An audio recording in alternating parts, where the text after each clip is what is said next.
আজকে আমি এসেছি বর্ধমান। শুধু আজকে বলে না, প্রায় 3-4 দিন ধরে সারা দিনটা আমাদের বর্ধমানেই কেটে গেছে। এই যে শুধুমাত্র এই সাইকেল আটাচ হুইল চেয়ারটা পাওয়ার জন্য। আসলে এমন হয়ে গেছে এরকম সাইকেল আটাচ হুইল চেয়ার গুলো পাওয়াই যাচ্ছে না। তারপর আমি আশরাফুল ভাইকে বলে বলে অনেক খুঁজে খুঁজে এই যে এই সাইকেল আটাচ হুইল চেয়ারটা কলকাতা থেকে নিয়ে আসা করিয়েছি। তবে কলকাতা থেকে বর্ধমান তো চলে এসেছে, এবার বর্ধমান থেকে কোনো রকম ভাবে এটাকে বাঁকুড়াতে নিয়ে যেতে হবে। তার জন্য এটাকে টোটো করে বর্ধমান বাস স্ট্যান্ডে নিয়ে গিয়ে বাসে চাপিয়ে দুটো বাস চেঞ্জ করে এই যে আমরা এখন বাঁকুড়ার মানপুর গ্রামে দাঁড়িয়ে আছি। কারণ ওই সাইকেল আটাচ হুইল চেয়ারটা মনে হয় বড়জোড়া মোড় থেকে টোটো করে এখানে আসছে।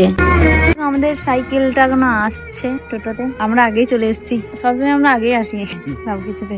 তবে আজ আবারও একটা জিনিসই প্রমাণ হলো, টাকা ছাড়া আমাদের দুনিয়া কিচ্ছু চিনে না। বললে বিশ্বাস করবে না, এই সাইকেলটা যতটা না দাম তার চেয়ে অনেকটা বেশি টাকা আমার কাছ থেকে নেওয়া হয়েছে। বেশি নেওয়ার কারণ কি জানো? কারণ এই সাইকেল আটাচ হুইল চেয়ারটাকে কোথাও পাওয়া যাচ্ছিল না। আমি আশরাফুল ভাই সবাই রিকোয়েস্ট করে কোনো রকম নিয়ে আসার ব্যবস্থা করছিলাম, আর সেখানে দাদারা ওই সুযোগটাই কাজে লাগিয়ে প্রায় অনেক বেশি টাকা আমার কাছে নেয়। যাই হোক, আমার টাকা গেছে যাক। এই যে এই মায়ের মুখের হাসি তো আমি ফেরাতে পারবো। আগের বার যখন আমি এখানে এসেছিলাম, বিশ্বাস করবে না, এই ভাইটাকে দেখে আমার এতটা বেশি কষ্ট হয়েছিল। সেইবার ভাই আমাকে একটা কথাই বলেছিল যে দিদি আমি চলতে চাই, আমার বাড়িতে একা একা বসে থাকতে ভালো লাগে না। সেই দিন ভাইয়ের মুখের এই কথাটা শুনে আমার অনেকটা বেশি কষ্ট হয়েছিল, আর ঠিক তার জন্যই আজ ভাইকে আমি এই সাইকেলটা গিফট করলাম।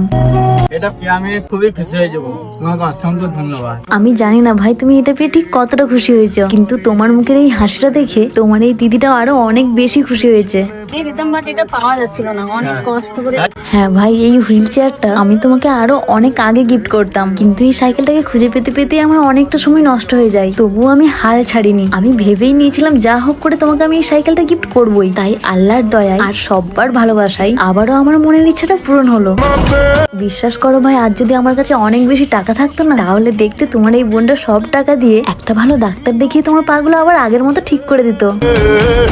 আসলে কি বলতো, আমাদের মতো মধ্যবিত্তরা এই টাকার কাছে বারবার হেরে যায়। না জানি কত মা তার সন্তানকে এই টাকার জন্য ভালোভাবে চিকিৎসা না করাতে পেরে হারিয়ে ফেলেছে। আমাকে তো প্রায় অনেকেই বলে দিদি ভাই প্লিজ আমার মাকে বাঁচাও, কেউ বলে আমার সন্তানকে বাঁচাও, অনেকে বলে ওষুধ কিনতে পারছি না কিছু টাকা পাঠাও। আর আমি আমার সামর্থ্য মতো চেষ্টাও করি পাঠানোর। তবে আমি একা একটা মানুষ কতটা পারবো বলো? আমি নিজেই একজন মধ্যবিত্ত বাড়ির মেয়ে, আর আমার বাবা সামান্য একটা ড্রাইভার। তবু আজ তোমাদের ভালোবাসায় এই ব্লগ করে যেটুকু হয় সেই টাকা দিয়ে আমার বাড়ির যত লোন আছে সেই সব লোনগুলো প্রতি মাসে একটু একটু দিয়ে দিয়ে শোধ করার চেষ্টা করছি। আর তারপরেও যেটুকু টাকা আমার বাড়ে সেটা আমি অনাথ আশ্রম, বৃদ্ধাশ্রম, রাস্তার অসহায় মানুষগুলোকে ওই অল্প কিছু দিয়ে সাহায্য করার চেষ্টা করি।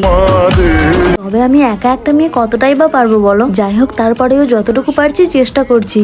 ভাইকে সাইকেলটা দিলাম, তো ভাই অনেকটা খুশি। ভাইয়ের খুশি দেখে আমি অনেকটা খুশি। তো এত সাহায্য মানে কে করে দুবার করে, আর ভাইটা এতটা খুশি হয়েছে মানে সীমানার বাইরে।